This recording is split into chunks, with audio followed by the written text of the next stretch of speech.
Hello friends, welcome to the new episode of my channel. আমি অরিত্র। এখন আমরা কথা বলবো হচ্ছে টাইগার শ্রফকে নিয়ে। এবার টাইগার শ্রফ তো অ্যাকশন ছবিই করছে, তো টাইগার শ্রফ অ্যাকশন ছবি করছে আর এখন স্পেকটাকেল বেস ছবি হলে লোকে দেখতে যাচ্ছে।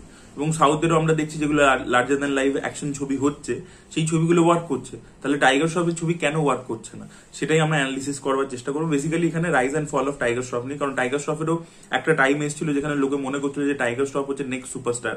তো সেটা কেন হলো না, কি প্রবলেম হলো, সেই ব্যাপারটা নিয়ে আমরা কথা বলবো। তো টাইগার শ্রফের ডেবিউ হয়েছিল 2014 সালে হিরোপান্তি ছবিটা দিয়ে, যেটা একটা তেলেগু ছবির রিমেক ছিল। তার পরবর্তীতে সাজিদ নাডিয়াল্লা 2 বছর পরে তাকে নিয়ে বাকি ছবি করলো, যেটা আগে রিমেক ছিল, বর্ষামেরই রিমেক ছিল প্রভাসের ছবি। এবার যাই হোক, এই ছবিগুলোর মধ্যে অনেক চেঞ্জেস করেই আর কি হিন্দির জন্য একটু লার্জার দ্যান লাইফ করে প্রেজেন্ট করা হয়। বাট টাইগার শ্রফকে প্রজেক্ট এইভাবে করেছিল সাজিদ নাডিয়াল্লা যে he is a very good dancer এবং he is a very good fighter.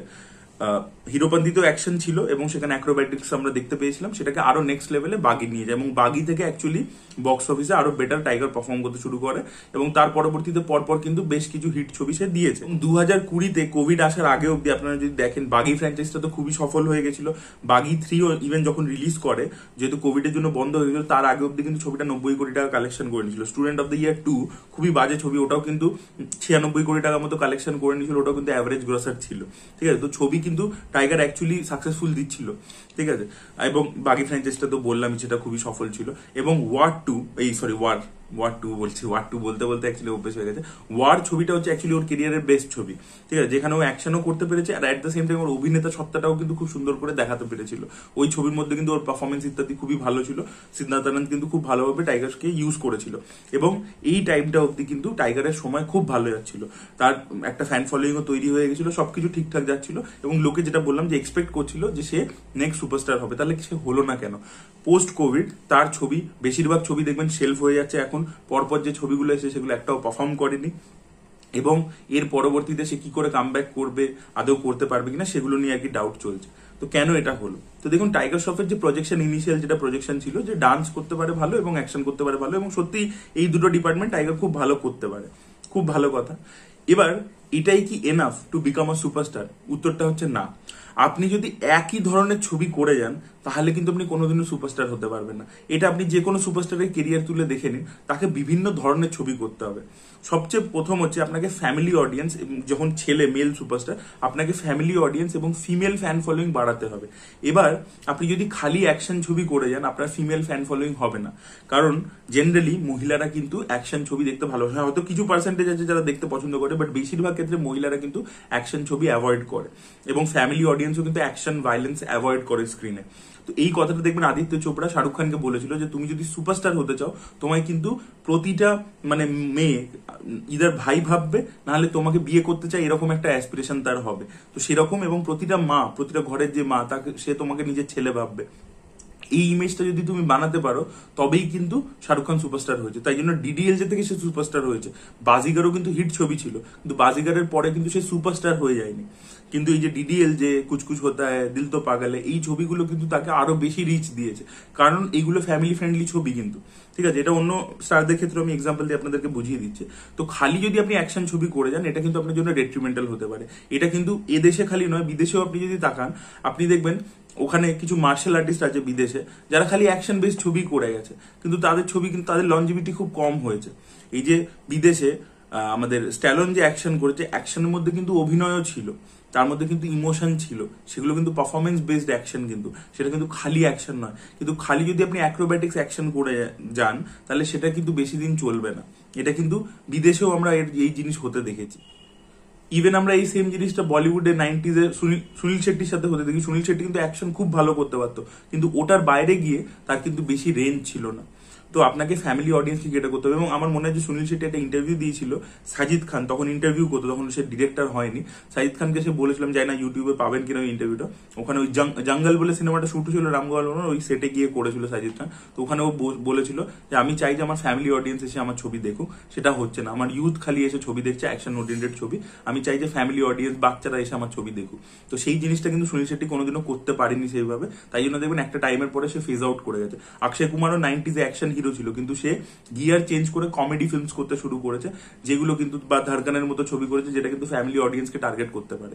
তো এবার টাইগারের ক্ষেত্রে যেটা প্রবলেম হয়ে যাচ্ছে, যে টাইগারের সব যে ছবিগুলো, এগুলো সবই ইউথ, একটা ইয়াং ছেলে অডিয়েন্সকে টার্গেট করছে, মানে ইয়াং আবার ছেলে, এই সাবসেটটা খুব ছোট, ঠিক আছে। বেশি এজেড যারা ছেলেরা আছে তারাও কিন্তু এরকম খালি আন্ধাধুন অ্যাকশন হয়ে যাচ্ছে সেরকম ছবি দেখতে পছন্দ করে না, তাদের তার মধ্যে কন্টেন্ট চাই। তো একদম একটা ইয়াং ক্রাউড আছে যারা অ্যাকশন লাভার্স, তাদেরকেই মাত্র, এবং তারা ছেলে, এদেরকেই খালি মাত্র টাইগার কেটার করতে পারছে। ওর অডিয়েন্স এক্সপ্যানশন হয়নি বিকজ অফ বিভিন্ন জনরাতে ছবি করেনি, ফ্যামিলি ড্রামা, কমেডি, রোম্যান্স, এই ধরনের ছবি কিন্তু করেইনি, যেগুলো ফ্যামিলি ফ্রেন্ডলি জনরাস, এগুলো করেনি। এটা একটা গেল প্রথম। এটা ওর ডান্স এবং অ্যাকশন, এই যে স্টাইল দুটো ছিল, যে দুটোতেও খুবই ভালো, সেটাও কিন্তু রিপিটেটিভ হতে শুরু করেছে।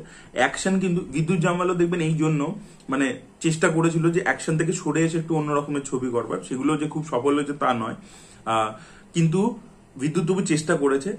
এর ক্ষেত্রে কি হয়ে গেছে, টাইগারের ক্ষেত্রে, যে টাইগারের অ্যাকশনটা রিপিটেটিভ, মানে যে অ্যাকশনটা আমরা হিরোপন্থীতে দেখেছিলাম যেভাবে ঝাঁপলাপ মারতো, সেম জিনিসটা কিন্তু আজও বড় মেয়ে ছোট মেয়েতেও সেই সেম জিনিসটাই করে যাচ্ছে। তো তার মধ্যে কোনো নতুনত্ব নেই। তো সেইটা একটা প্রবলেম হয়ে গেছে যে অ্যাকশনের মধ্যে কোনো ভেরিয়েশন নেই, অ্যাকশনেরও ডিফারেন্ট টাইপস হয়, ঠিক আছে। তো সেইটা কিন্তু টাইগার ডিজের মধ্যে আনতে পারিনি, সেম ভাবে ডান্সেও কিন্তু সেটা সে আনতে পারেনি। তো ওগুলো দেখতে রিপিটেটিভ লাগে, এবং যেহেতু পারফরমেন্সে খুব লিমিটেড, তাই জন্য কি হচ্ছে, প্রতিটা সিনেমাতে ক্যারেক্টারটা একই রকম লাগছে। মানে বাগিতে যে ক্যারেক্টার, হিরোপান্তিতেও সেই ক্যারেক্টার মানে ওয়ার্ডটা বাদ দিলে বাকি ছবিতে কিন্তু সে একই রকমের ক্যারেক্টারিস্টিক্স প্লে করছে, তার এক্সপ্রেশনস বা কিছু ম্যানারিজম সবই একরকম লাগছে। আজকে ধরুন শাহরুখ খান পাঠানে এক রকমের পারফরমেন্স দিচ্ছে, জওয়ানে কিন্তু অন্যরকম দিচ্ছে, আবার ডাঙ্কিতে অন্যরকম দিচ্ছে। আমি বলছি, বা সালমান খান অ্যাকশন ফিল্ম করলো, দেখবেন বডিগার্ড যে ছবিটা ছিল ওতে কিন্তু খুব ইনোসেন্ট একটা সুইট ক্যারেক্টার প্লে করছে, যে অ্যাকশন করতে পারে। আবার অন্যদিকে ওয়ান্টেডে কিন্তু একটা পুরো মানে ডন একটা ওরকম অ্যাটিটিউড প্লে করছে। So attitudes are very different. আবার চুলবুল পান্ডে কিন্তু কমেডিও করে, আবার তার মধ্যে একটা সোয়াগও আছে। So it's a combination of lot of things. ও কিন্তু ভেরিয়েশন আনছে, কিন্তু আবার দেখবেন জয় হতে কিন্তু ক্যারেক্টারটা সিরিয়াস, আমি জাস্ট ভেরিয়েশনের জন্য বলছি। আবার একতা টাইগারে কিন্তু একটু সাটল প্লে করছে, ওখানে কিন্তু একটা রিয়েলিস্টিক জোনের মধ্যে সালমান খান অ্যাক্টিং করছে। দেখবেন এই বাকি যে ছবিগুলো বললাম তার থেকে কিন্তু একটু পারফরমেন্সটা অন্যরকম একতা টাইগারের মধ্যে। তো এই ভেরিয়েশনটা কিন্তু সালমান খান নিয়ে আসে। অনেকে বলে সালমান খান একেবারে খাটে না, কিন্তু তা নয়। আপনারা যদি সুলতান ইত্যাদি দেখেন, তারও কিন্তু অনেক রেঞ্জ আছে, ভেরিয়েশন কিন্তু সালমান খানের মধ্যেও আছে। সেটা যে কোনো অভিনেতা যারা লং লাস্টিং এ চলেছে বা সুপারস্টার হতে পেরেছে, তাদের কিন্তু ভেরিয়েশন আছে। সালমান খান কিন্তু ডেভিড ধাওয়ানের সাথে কমেডি ছবি করেছে, ফ্যামিলি ফিল্মস করেছে সুরজ বারজাতিয়ার সাথে, দেখুন রেঞ্জ আছে, কিন্তু অনেক টাইপের ছবি করেছে, তবে তার অডিয়েন্স এক্সপেনশন হয়েছে। তো এইটা কিন্তু মেন কারণ। এবং আরো একটা প্রবলেম হয়ে গেছে যে টাইগার শ্রফ কি হয়েছে, তখন যেহেতু ছবি চলছিল ফিস প্রচন্ড বাড়িয়ে দিয়েছে। এবার কোভিড এর পরবর্তীতে যখন তার ছবি চলছে না, লোকে তাকে সেই ফিসটা দিতে চাইছে না। তার পরবর্তীতে হচ্ছে একটা রিসেন্ট দেখবেন কয়েকদিন আগে অনুরাগ কাশ্যপ ইন্টারভিউ দিয়েছিল, একটা জিনিস খুব উঠে আসছিল, সেটা হচ্ছে অন্টারাজ কস্ট। টাইগার শ্রফের বিশাল বড় টিম রয়েছে, সেই টিমের প্রচুর খরচা রয়েছে। তো এই ব্যাপারগুলো অ্যাডিশনাল বার্ডেন হয়ে যাচ্ছে। তো প্রডিউসাররা তাকে আর এন্টারটেইন করতে চাইছে না, কারণ তার ফিস বেশি, অন্টারাজ কস্ট বেশি, সেই অনুযায়ী ওপেনিং দিতে পারছে না। তাই জন্য তার ছবিগুলো একের পর এক শেলফ হয়ে যাচ্ছে। তার হাতে যে ছবিটা আছে সেটা হচ্ছে বাগি 4, যেটা একটা ফ্র্যাঞ্চাইজ ডেফিনেটলি আছে, কিন্তু সেই ছবিটার মধ্যে তাকে নতুন কিছু করতে হবে ইন টার্মস অফ পারফরমেন্স। আমি বলছি, ঠিক আছে, পারফরমেন্সটা কিন্তু যদি ভালো না হয় তাহলে, এবং গল্প যদি ছবির ভালো না হয়, ইন্টারেস্টিং না হয়, খালি অ্যাকশন করে হবে না কিন্তু ছবিটা। এটাই হচ্ছে প্রবলেম। অনলি অ্যাকশন স্টার হলে হবে না। অ্যাকশন স্টার সেটা ওয়ান অফ দ্য থিং, আর তার সাথে সবকিছু করতে হবে, আপনাকে সবকিছুই করতে হবে, তবে গিয়ে আপনি হবেন। আজকে একটা বিজয় ধরুন গ্রেটেস্ট অফ অল টাইম ছবিটা 300 কোটি টাকা ব্যবসা করে নিচ্ছে, ওই ছবিটার মধ্যে কিন্তু অ্যাকশন ভরপুর আছে, কিন্তু বিজয় কিন্তু খালি অ্যাকশন করছে না, ওর মধ্যে একটা ফ্যামিলি ইমোশনও আছে, ওর মধ্যে বিজয় কমেডিও করছে, ওর মধ্যে বিজয় ডান্সও করছে, দেখুন সবই করছে। মানে সব ধরনের অডিয়েন্সকে কিন্তু একটাই ছবি কেটার করে দিচ্ছে। বা যে একলি যে ছবিগুলো করতো বিজয়কে নিয়ে, ওখানে দেখবেন সবাইকে কেটার করছে। মানে ওখানে ফ্যামিলি সেন্টিমেন্ট আছে, বাবার সাথে ইমোশন, কমেডি আছে, রোম্যান্স আছে, নয়নতারার সাথে অ্যাকশন আছে, ওই মেয়েগুলোকে ট্রেন করছে, ওটা একটা ইমোশন আছে, সব ধরনের অডিয়েন্সকে কেটার করতে পারছে। বা জওয়ান কিন্তু সব ধরনের অডিয়েন্সকে কেটার করতে পারে। মা ছেলের ইমোশন আছে, বাবা ছেলের ইমোশন আছে, নয়নতারার সাথে প্রেম আছে, কতগুলো কমেডি ট্র্যাকস আছে, অ্যাকশন আছে, সোশ্যাল মেসেজ আছে, অনেক কিছু মিক্সচার। দেখুন এটা হচ্ছে প্রপার একটা মশালা সিনেমা। বাট আপনি যদি বাগি দেখেন, ইট হ্যাজ অনলি অ্যাকশন, অ্যাকশনটাই কিন্তু ফোরফ্রন্ট। বাকি যে ডিপার্টমেন্টগুলো রয়েছে কমেডি ইত্যাদি, সেগুলো অতটা ফুটে আসছে না, সেটা অতটা এফেক্টিভলি কাজ করছে না। মানে বাগি 3-তে দেখবেন শ্রদ্ধা কাপুরের ট্র্যাকটা কিন্তু অ্যাকচুয়ালি কমেডি, মানে ও কমেডি করে, কিন্তু ওটা ইরিটেটিং লাগে একটা টাইমের পরে, ওটা কিন্তু অতটা ওয়ার্ক করছে না। বা ভাই ভাই ইমোশনটা কিন্তু উইক, অতটা ভালো কিন্তু ওয়ার্ক করছে না। তো এইগুলোই আর কি প্রবলেম।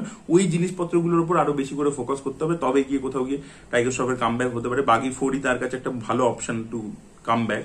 দেখা যাক বাকি তার কি ছবি পাইপলাইনে রয়েছে, আমিও জানি না কি ছবি রয়েছে আর, কারণ বেশিরভাগ ছবি তো একের পর এক বন্ধ হয়ে যাচ্ছে।